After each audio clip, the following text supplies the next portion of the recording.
Scare for Reals 1980. Hey, it's Chris O'Neill. And Adam Perry. All right. Last time we talked about Adam's year of birth, which was 1987, and you can listen to that episode, The Monster Squad. It's on our YouTube channel for your listening pleasure. Now we're going to go to 1980. I was born in 1980. A lot of great films released that year. But the one that I really wanted to talk about, it's been getting a lot of, I hate to use the pun word resurrection, but City of the Living Dead. Oh, yeah, that's a pun, all right. It was the start of Lucio Fulci's unofficial Gates of Hell trilogy. It premiered in August of 1980 in Italy, although in the United States, it was released 2 years later. That was also the alternate title, was Gates of Hell. So, unfortunately, Adam, you didn't get a chance to see this one. No, I'm living a pretty busy schedule right now, and I went to watch it last night, and my head was all about it, but my body crapped out on me, so I only got about 10 minutes into the movie. Right. Now, the cool thing, Lucio Fulci started off doing like dramas, comedies. He did some spaghetti westerns. I actually own one of his spaghetti westerns because I was like, Lucio Fulci did westerns? And I'm like, yeah, he did. He did a lot of genres, but everyone knows Fulci with horror. Mm-hmm. And he was a huge fan of Romero. I mean, remember Dawn of the Dead, the Italian title or the European title was Zombie? Yep. Well, he did Zombie 2.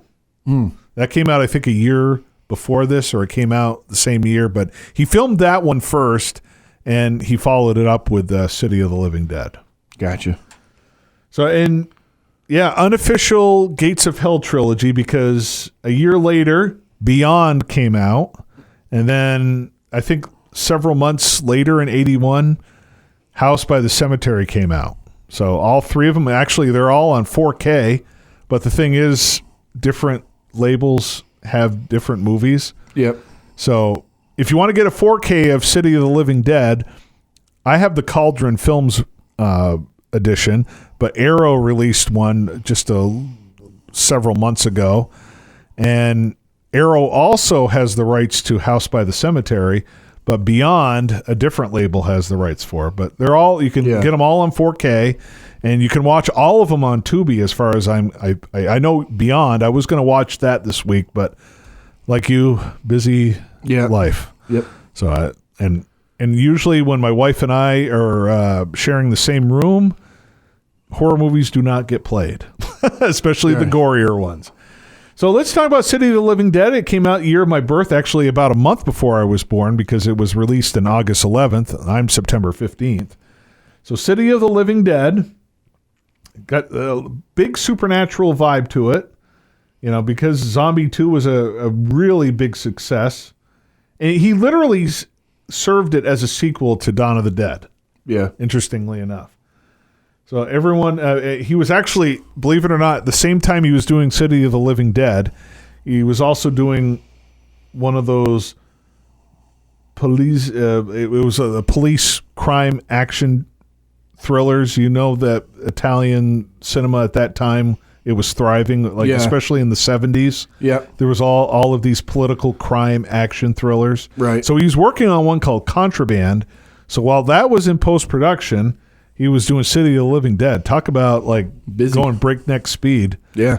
It's like Spielberg doing Amistad, and he was doing Jurassic Park 2, The Lost World, using a helicopter to fly over to the Jurassic Park set and then he was using it to yell at another film that he was involved in producing, which was Twister. Yeah. So, he had like three things going on, and Fulci was no stranger to that as well. But again, he's known for horror, but he did other genres as well. And Contraband is another film that you can watch, I think, on Tubi, and you can purchase a copy through Cauldron Films as well. It's amazing how busy these guys get. Michael J. Fox was doing Teen Wolf, Back to the Future, and Family Ties at the same time.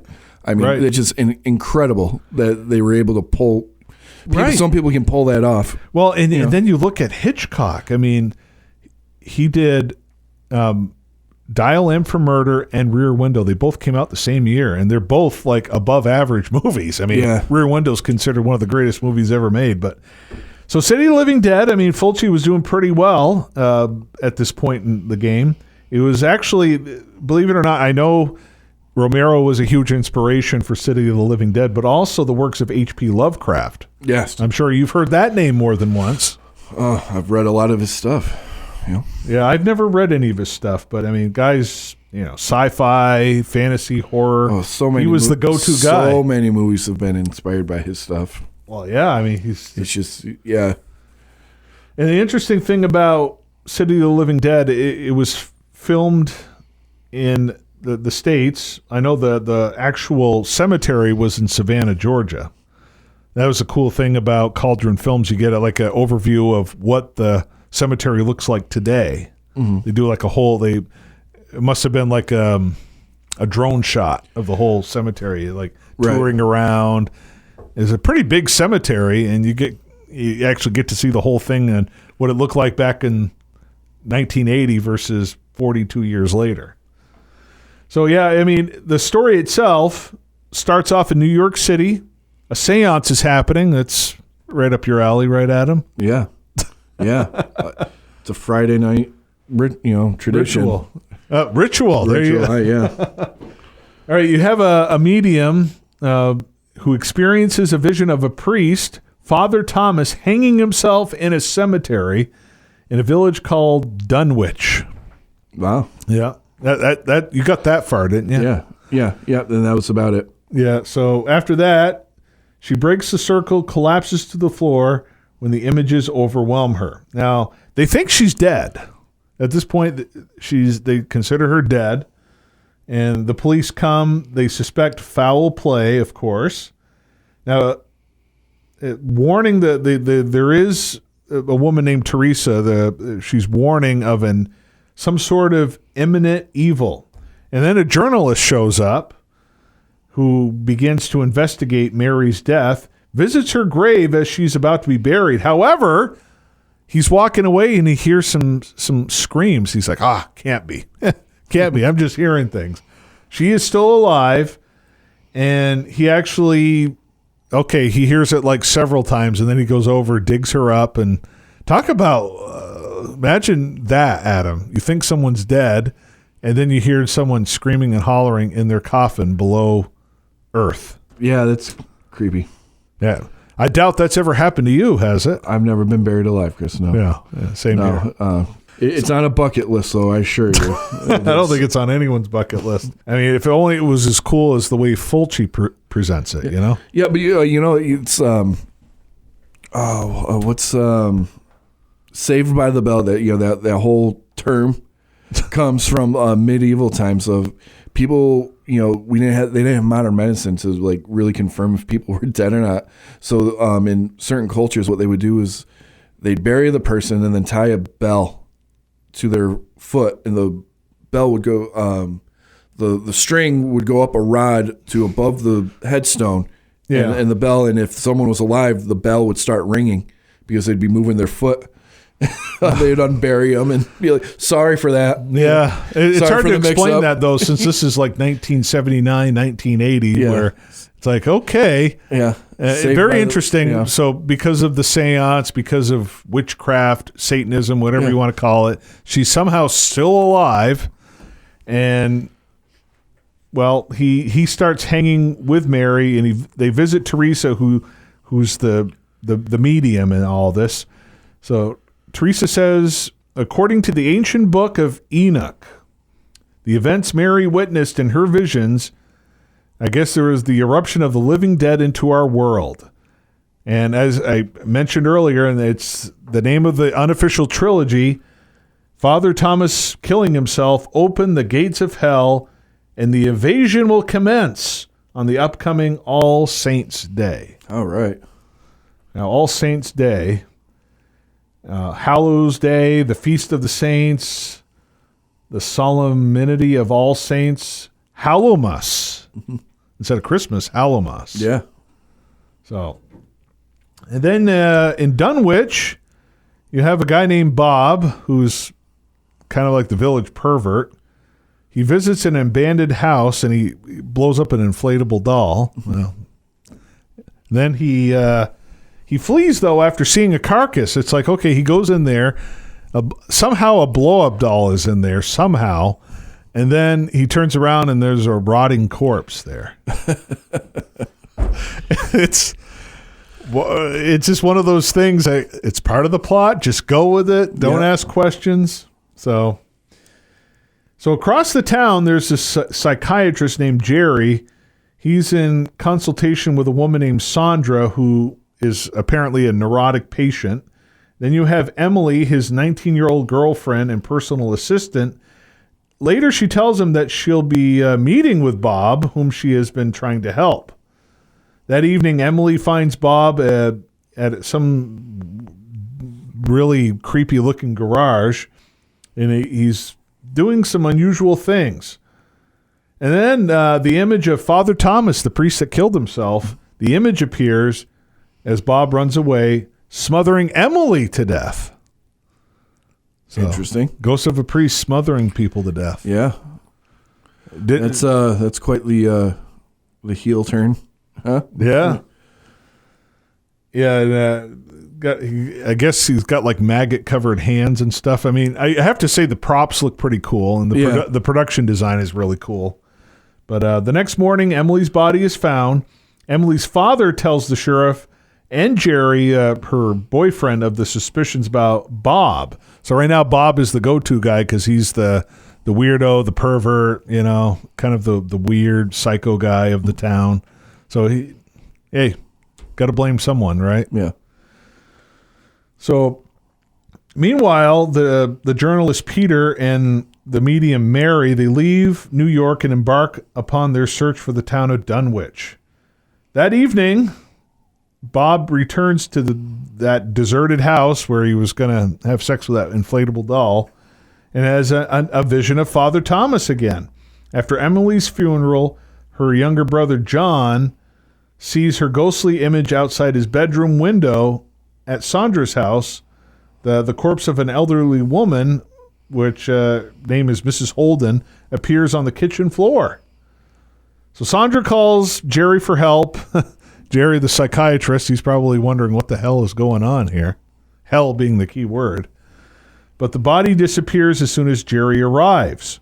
They start searching the house, but they have all these other occurrences that are happening, like a window breaking. Then there's glass and then dripping human blood. Mm-hmm. Isn't that something? Weird.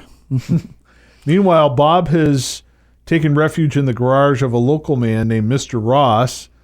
Ross's teenage daughter, Anne, finds Bob and offers him marijuana. Oh, we're getting crazy here now. We are getting crazy. So at this point, Anne's father bursts in, attacks Bob. Fearful he's trying to seduce his daughter. Here we got an interesting kill. One of the I think they call it a drilling lathe or something. Mm-hmm. He literally impales his head through a drilling lathe. Yeah. How's that for an interesting kill? Yeah. Unique. Well, I mean, you watch a lot of the slasher movies. Like, would you consider that a unique kill? It's unique. I mean, done before, done after, done always. Yeah, it's cool. Mm-hmm. The following morning, Peter and Mary arrive at the graveyard that Mary saw in her vision. They begin searching for Father Thomas's grave, because that's the key, trying to find his grave, and also meet Jerry and Sandra. They go back to Jerry's office to discuss Father Thomas's death, and then all of a sudden, it's not raining cats or dogs, but maggots. It's like a gust of wind, and you got maggots flying in people's faces, and and it's like, it's raining maggots, Adam. It's raining maggots. Raining maggots. Yeah. That's again, that sounds like a heavy metal song. I kind of like it. Slayer. Yeah. Instead of raining blood. Slayer all over it. Yeah. Instead of raining blood, it's raining maggots. So Jerry then receives a call from John explaining that Emily has returned and killed his parents. And John's he's the younger brother, but he's like a boy. Yeah. Imagine like seeing that happen. The spirit of your sister killing your parents. That's messed up. Yes. That's going to cause some damage. Right. So they rush over to the Robbins house, try to find the sheriff. While Sandra tries to get John to safety, Emily rips her scalp off, the spirit of Emily, because Emily's dead, so the possessed spirit of Emily rips Sandra's scalp off. So that's a pretty gruesome scene. Yep. So John runs through the town streets and is saved by Jerry, who hands the boy over to the police. And while drinking at a bar, it's an interesting thing when the bar, like there's a scene earlier in the movie where there's the bar is a good place for them to just talk about all the stuff that's been going down in the town. Some strange things are happening, and why not? Drink. Yeah, I mean, listen, after you see that, you need a stiff drink. So Mr. Ross is attacked by the reanimated dead people of the town, led by Bob. So Ross and 2 other men are killed as a state of emergency is declared over the radio. So Mary, Peter, and Jerry arrive back at the graveyard as the clock is striking midnight and All Saints' Day begins. And they find Father Thomas's family tomb. And this is where like the production design is really cool, because you've got these, it's like a cave of celestial skeletons and cobwebbed protrudences or whatever you want to call them. You get the idea of what it looks like. It's actually, the production design was really cool. So appearing as a zombie, Sandra kills Peter before Jerry impales her with a metal spike. Mary and Jerry continue until they face Father Thomas, commanding an army of the undead. Before he can kill Mary, though, Jerry grabs a wooden cross and disembowels Father Thomas. The priest and the other revived corpses burst into flames and disappear. So it's kind of like, remember Game of Thrones? Did you ever watch any of that? I never watched Game of Thrones. Well, there was the White Walkers were the dead ones. Okay. If you kill the leader of the White Walkers, all of them go. Yeah. Gotcha. But, well, not really White Walkers here, but it's just the gates of hell. Yeah. And all the undead are walking. And so Mary and Jerry, they exit into the graveyard in the morning to see the boy, John. They call him John, and the police. Mary's relieved to see John alive, but becomes frightened and screams as everything fades to black. That's how the movie ends. So is the terror gone? Doesn't seem like it. No. Seems like we're getting a sequel. Well, the thing is that they're all kind of unofficial sequels. I haven't seen The Beyond, and I haven't seen House by the Cemetery. So I unfortunately haven't seen the other two to kind of paint the trilogy, find out what the similarities are. But I mean, it's very interesting story. It's not like a perfect movie. It's not like a masterpiece, although some would call it a horror masterpiece. I wouldn't put it. I mean, I use the term masterpiece only for certain movies, but it is, to me, if you're a fan of horror movies, it's an essential movie to watch. Yeah, that's for sure. And unfortunately, you haven't seen it, so I can't. Yeah, I mean, it's an interesting concept. Again, I'm not the biggest fan of the zombie subgenre, but I do kind of like their approach here, because it's not like plague or super virus. It's more like Satan. The priest kills himself and opens up the gates of hell, and now you got the undead to deal with. Right. That's kind of cool. I kind of like that take on it. Yeah. Like I said, other than just because it's got more of a supernatural feel. It's not like I love Night of the Living Dead, Dawn of the Dead, but come to find out there's some sort of like toxic thing that's gone into the environment, and Day of the Dead, and like you could almost categorize this under religious horror more so than the zombie or supernatural. Because I mean, there's a whole supernatural aspect of the movie, because it's and it also deals with religion as well. Yeah, but it is a very fascinating take on the zombie genre. Even when Danny Boyle kind of revived it with 28 Days Later, it's still a plague. Yeah. that wiped out. It's still exactly, yeah, and that's usually since Night of the Living Dead. That's kind of what they've all right. That's kind of been the formula for all of them, right? But yeah, this one does have an interesting take on the Living Dead. That's for sure. And if you're a fan of H.P. Lovecraft, Adam, you got to know the town Dunwich after the Dunwich Horror. Yep. Yeah. I've read that a couple times. And I know the screenwriter noted that Fulci had just reread Lovecraft before working on the script, stating he wanted to recreate a Lovecraftian atmosphere. And according to the original screenplay's writings, the story was not set in Dunwich, but Salem. Well, obviously, for obvious reasons, dealing with witchcraft and stuff like that. The script also includes characters not used in the film, such as Mike, a homeless man devoured by cats and reappears later in the film as a zombie.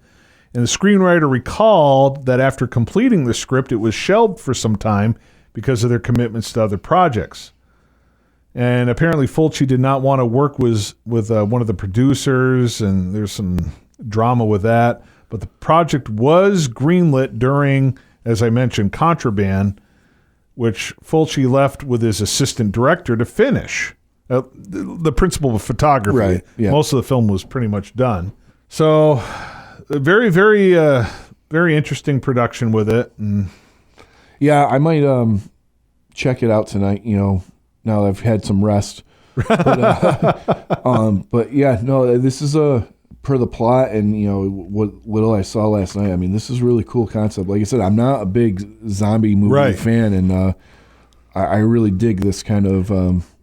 Well, I mean, you more so than I am are a huge fan of horror films. Right. This is like essential horror right here. This film is like if you're a lover of the genre. And you haven't seen City of the Living Dead, at least you have to see it at least once. To me, it's essential. Yeah, I mean, again, that's essential. I think I wouldn't say it's essential. I think if you're a genre fan, you would enjoy it. There's 100 other movies I'd classify as essential because I mean, again, just from a couple short articles. I'm not talking about wanting owning in your own collection. I'm just saying if you are a fan of horror films. This is one that needs to be seen at least once if you're a fan of the genre. Yeah. I'm not comparing it to The Wicker Man because to me there is no comparison to The Wicker Man. Mm-hmm. That's one of the most shocking movies I've ever seen of all time. And there's all this classic horror movies that we've talked about to death here on the death. Got it? Yeah. Good one. Yeah, we're coming up with some good puns here today. Yeah. But this is, to me, essential movie horror. It's one that has grown such a huge cult following over the years, and the more that people watch it, the more it's loved. Yeah. And I guess, let's see, according to the Public Cinematographic Register, filming was published as beginning on March 24th, but it was more likely that the filming had not begun until April of 1980. And I was talking about the shooting locations. They did shoot in New York City, and then, as I mentioned, in Savannah, Georgia. Especially they had to do some scenes in the interior stuff, especially for the gruesome special effects. Right. They had to do that in studio. Couldn't do that on location. No, with all the maggots and stuff. But I guess the decision to shoot in Savannah was dictated by the low budget to avoid conflict with unions. We were talking about unions before regarding the importation of most of the film's cast and crew. The special effects, now the maggots, they used a couple of wind machines and 10 kilograms of maggots. So those were real in the movie. Yeah. Imagine having real maggots all over you, Adam. Isn't that something you've always wanted? Yeah, I mean, to bathe in maggots is just, I mean, well, I mean, you want to make a horror movie, you got to have maggots on you, right? I guess. I guess. Well, low budget horror movies. But, they used real maggots. And to surprise Fulci, one crew member took some of the maggots, placed them in his pipe tobacco, which he only learned about after a few puffs of what he was smoking. And he was noted for having a bad temper. Like they said, he would get mad and he'd kind of like get all upset at people, swear at him. But the production designer kind of noted that when he did that, he was kind of directing some of that at him, his own self. Yeah. So he was mad at himself, but kind of misguided anger, getting mad at everybody. Gotcha. So I'm mad at you. I'm mad at everybody. Yeah. Apparently, this whole incident, the smoking of maggots, will later theorize.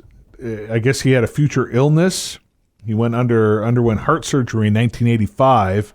He had an aneurysm of the heart, which is like one of the worst things to have. Oh. I guess he contracted viral hepatitis, developed cirrhosis of the liver. Many of the film's gory and graphic scenes were not included in the original scripts or story, though. There's a scene where a character vomits their own intestines. Gross. Yeah, that's nice. Now, the scene where Peter smashes open Mary's coffin with a pickaxe, that was in New York, but the interior of the coffin was shot in Rome. So the actress recalled that she would blink every time the pickaxe hit the coffin. She said it was a nervous reaction, and Lucio was getting crosser and crosser. He pulled me out of the coffin and shouted, "I'll show you how easy it is." So he climbed into the coffin and did the same shot without blinking. He goes, "If I can do it, you can do it." Now, that's the interesting thing. Like, I did see the actress Catriona MacColl, and she was from England. Yeah. Now, she's on some of the special features, and like she introduces the movie. Mm-hmm. She doesn't seem really thrilled about it. Probably not. You know, but she again, like a lot of these movies, no one expected them to watch them like 40, 50 years later and still and appreciating it. She felt that was kind of awkward. Right. Well, I mean, but it's like when you're doing. I guess I don't expect someone to be as enthusiastic as Rutger Hauer was when he was talking about Blade Runner. Right. But, I mean, hey, this is a movie that's well loved, and they're looking to you because Fulci's dead at this point. Right. You know. Well, here's the thing, and we've had these discussions before. Perception and respect and fair treatment of the horror genre is not up to par with anything else. And unfortunately, a lot of these actors and actresses, they get a part like this movie and take a part like it's basically because their agent says, "Hey, I got your work. Go take this job." Right. So they want they're not horror movie fans. They're not genre fans. Excuse me. They don't want anything to do with this movie other than collect a paycheck. Right. So why would So yeah, she's not going to be thrilled to come back 30 years. But they pay them to do these like interviews and stuff on the home video editions, though. Yeah, that's the thing. It still doesn't mean they have to like that well, they were involved. I'm not saying that though, but I mean, at least Harrison Ford showed, as you know, he wasn't the biggest fan of shooting Blade Runner, right? But at least he could look back on it, and he didn't sound like I guess I have to do this, you know. Excuse me. But But again, that just goes to professionalism. Yeah. All right. I mean, like an example of that is we'll cut over to the music genre real quick. When Kiss's "Creatures of the Night" came out. All right. Oh yeah. Ace Frehley did not play on that record, but he had already quit the band. But they hadn't found his replacement yet, so they struck a deal with him to put his face on the cover, and he appeared in all the promotional videos. And if you watch those promotional videos, Ace looks like he's having the time of his life, even though he's not speaking to Gene Simmons and Paul. So there's professionalism. Yeah. Some actors and actresses just don't have that. Yeah, you know, but they'll take the money anyway. Yeah, she wasn't like. I think part of it was she was surprised at people at this point. I mean, this was an older interview clip. I want to say probably in the early 2000s. Right. But it was just like, wow. Fred Decker's another one. We just talked about the Monster Squad. But at least behind the scenes, like the behind the scenes documentary, you could tell he was very passionate and enthusiastic. He was passionate, but he doesn't understand why people want to talk about this movie 30 years later. He'll be the first Well, to I tell think you he that. was upset the fact that they're talking about it now and they didn't talk about it back then. Fair enough, but still, he still doesn't Yeah. understand, Well, I know. which is why there was never a sequel, because I'm glad. he's that's a whole nother discussion, but he had an opportunity, a great opportunity to cash in on a time where a sequel would have been appropriate, but still, but regardless, I mean, he doesn't understand why that we're talking about this movie 30 years later, Right. and doesn't care, Right. So, yeah, I mean... So yeah, people. I mean, if you're gonna get a payday, I'll talk about it.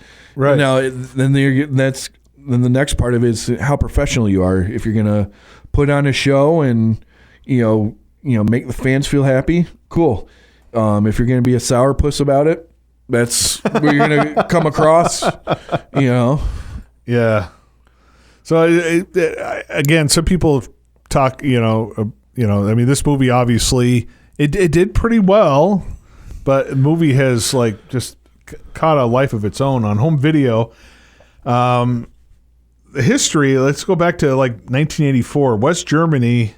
The film became part of a press campaign against the home video distribution. Well, I guess there was a report, 1984. There was a report. It was called the Mama Papa Zombie Horror, and then whatever that German words, Verdenhagesprach, about the availability of violent films to minors. Prior to this screening, horror films like Maniac, The Beyond were released uncensored in Germany. However, following this report, City of the Living Dead was banned in West Germany, while VHS tapes of the film released in 1983 were confiscated after a 1986 hearing by the District Court of Munich. There was continuous re-releases of the film in West Germany with the content removed, which I guess the truncated versions were out in circulation until as recent as 2001. oh wow, It's crazy. But again, I mean, the film of this nature, it just screams cult following. right. And over here in the United States, it was a little easier to get this film, Anchor's Bay. It's almost 25 years ago they released it on DVD, and then Blue Underground got a hold of it in 2010. And as I mentioned, Arrow Video released a limited edition 4K remaster of both City of the Living Dead and the third movie, Gates of Hell. The Gates version was given a Blu-ray release, and that's one I have. And then, as I mentioned, Cauldron also released a 4K of this as well. It even had stickers with it, Adam. Ooh, Including that little impaling of the drill. Yeah, who doesn't love stickers? Yes. So I mean, again, this film, it seemed like it caused a little, especially in West Germany. A lot of the communist areas, I would imagine, get a little.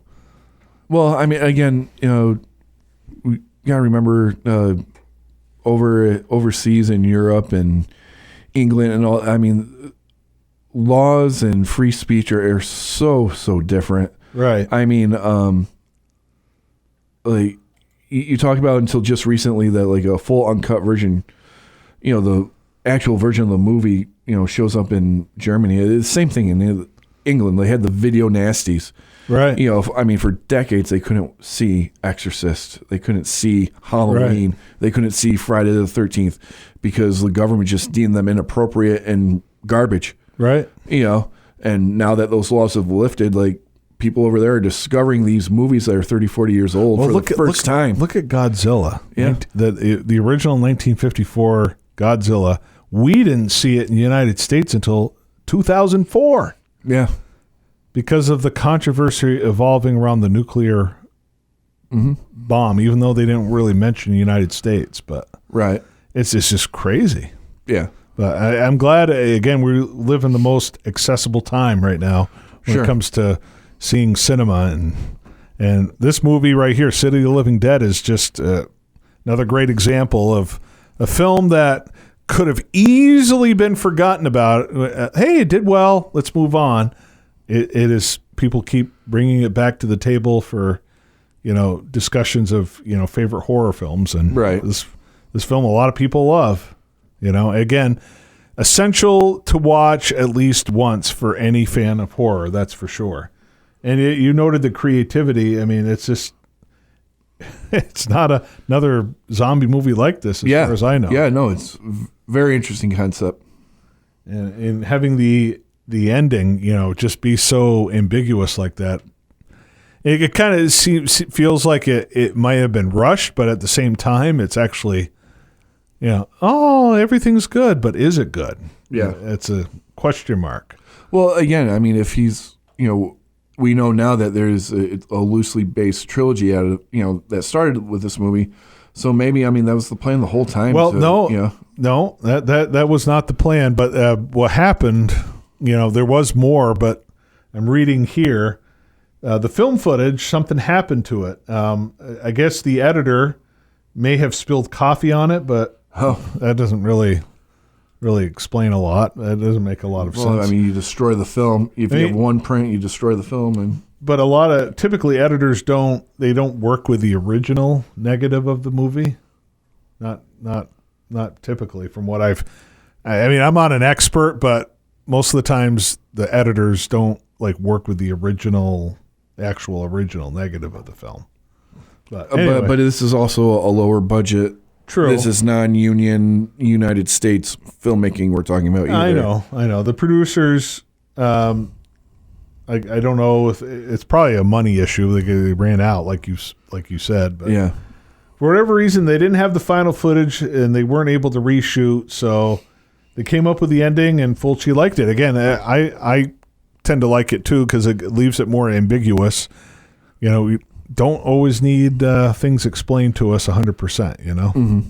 If you can do it right. That's the thing. Yeah. Like we were talking about execution. It's all right. How you execute it. And, having the frame freeze and then kind of crackle away and then fade to black. Yeah. I thought that was cool. Yeah. Hopefully I didn't spoil that for you. No, it's cool. I'm not someone who gets upset with spoilers. About spoilers. Well, I'm glad because, if I'm going to see a movie, I'm going to see a movie. I don't care if I know about it beforehand or not. Right. But yeah, there's no denying that City of the Living Dead is just a movie that will be continued to be talking about for years and years to come. And again, you can watch it. It's on Tubi. But if you really love the film, I've seen it a few times already myself. It never hurts to pick up the 4K. Again, you've got a couple of options, Cauldron Video and Arrow Video. But either way, if you are a fan of horror, I don't care what Adam says. It's essential that you watch it at least once. So let us know. Do you think it's worth time? Did you love it? Did you hate it? Comment below. Don't forget to hit the subscribe button. And also, we're on Facebook, Instagram, and X at Scared for Reals is our handle. We'll see you next time on Scared for Reals.